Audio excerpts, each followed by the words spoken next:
in this deck, and a really cool card that all you have to do is reveal a Blue Eyes White Dragon in your hand to be able to special summon this card out to your side of the field, which is super easy to do.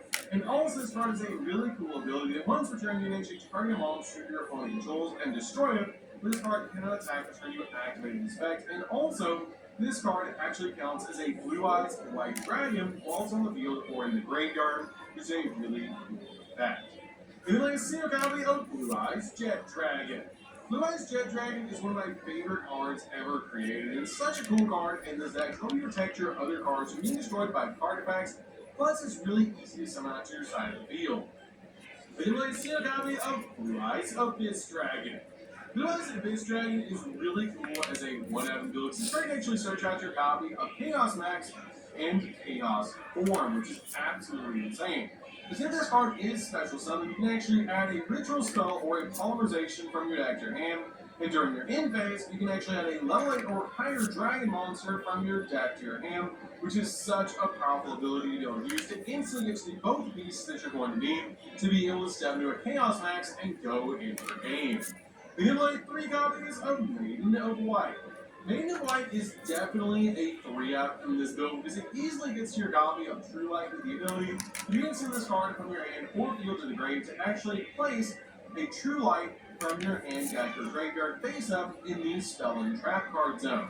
And if you special summon a Blue Eyes White Dragon while this card's in the graveyard, you can actually special summon this card to your side of the field, which is a great effect. Almost going for Synchro plays, which is such a cool effect. Almost going for copies of Blue Eyes Spirit Dragon. We then play 3 copies of Sage with Eyes of Blue. Sage is definitely a 3-out in the build with such a powerful normal summon in this deck. When it's normal summon, you can actually add a level 1 Light Tuner from your deck to your hand, which is a great effect to search out your copies of Maiden, your copy of Lore Effect Mailer, or even a copy of Master with Eyes of Blue. We do play a single copy of Master in this build as well. This card is the ability, when this card is normal summon, you can actually target a level 1 Light Tuner in the graveyard and add it to your hand. Which is a great effect to help you recover your copy of Sage, so we can use the second effect of Sage, but you can discard this card, target card you control, send it to the graveyard, and use special summon a Blue Eyes monster from the deck, which is such a cool ability. Help us summon out cards like our Blue Eyes Abyss Dragon to our side of the field, so we can search out our copy of Chaos Max and Chaos Form, which is why I really like playing a single copy of Master in this build. This card also has a really cool ability. You can shuffle this card from your grave in the deck, target one effect monster that you control, send to the grave, and you special summon a Blue Eyes monster from the graveyard other than the Send monster, which is a great ability to instantly bring back the Blue Eyes to your side of the field. We can play a single copy of Bystial Magnemite. Bystial Magnemite is really cool as a 1-up in the deck. It helps us search out our dragons.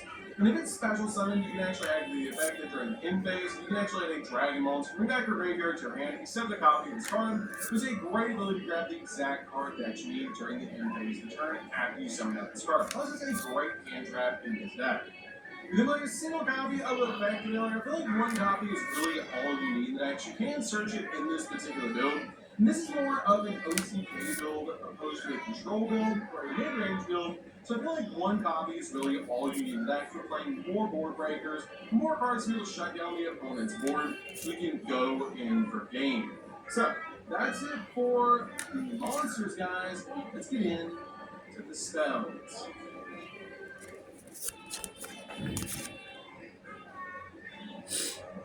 So for the spells, we're reserving a single copy of Fall by the Grave.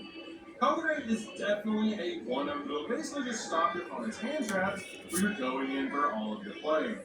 We then play a single copy of Mausoleum of White. Mausoleum is definitely a 1-up in the build because this card is actually searchable off the Blue Eyes Lane monster. And it gives us an additional normal summon of a level 1 Light Tuner, which is a great effect. You'll just basically summon out a copy of Sage and summon out a copy of Master in the exact same turn. Plus, this card is a great ability. It's basically a foolish barrel for the Blue Eyes White Dragon, helping us set up our graveyard, which is really cool. We have a single copy of Roar of the Blue-Eyed Dragons. This card is great in the deck as a 1-M, because this card lets us special summon in defense a Blue Eyes monster from our deck graveyard or banish him. But if we don't control Blue Eyes White Dragon, we can only summon a Blue Eyes White Dragon with this card effect, which is the only downside of this card. but it's totally fine because we usually don't enjoy Blue Eyes White Dragon.